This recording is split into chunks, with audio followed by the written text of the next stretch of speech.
Hello friends, I just want to give you a little update about the progress of one of the upcoming videos I'm working on for you.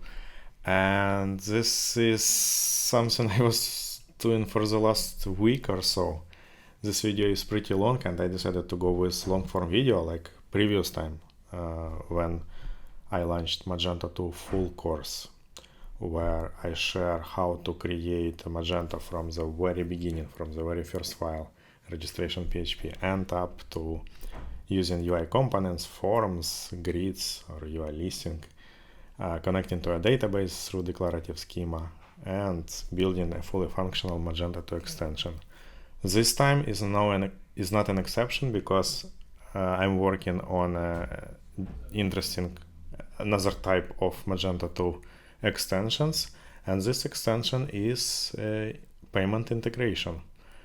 This is something I wanted to show you for quite a while, so I decided to make this a long form video and share with you how to implement payment integration in Magento 2.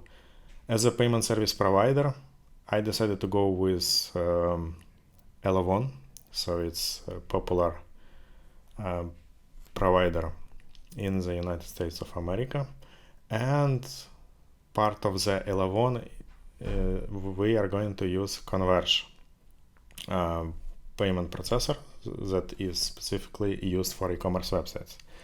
And with this we will use Converge Elavon and Magento 2, and we will build integration with between Magento 2 and Elavon. So I think that's going to be a pretty interesting tutorial.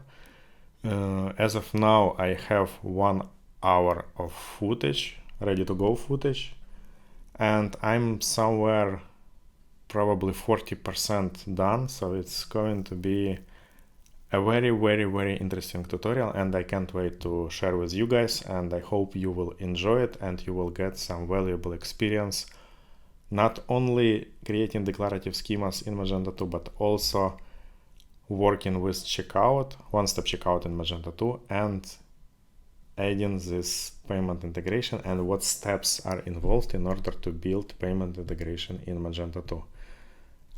I hope to release this video in the upcoming days. I cannot say exactly when it's going to be ready because it's kind of takes some time, because it's integration. It's not like I can open my PHP Storm and write everything within my computer, but I also have to debug, I have to check official documentation, and I have to implement and show it in the way that it's easy to follow, easy to understand, for you guys to get maximum value and information from such tutorials.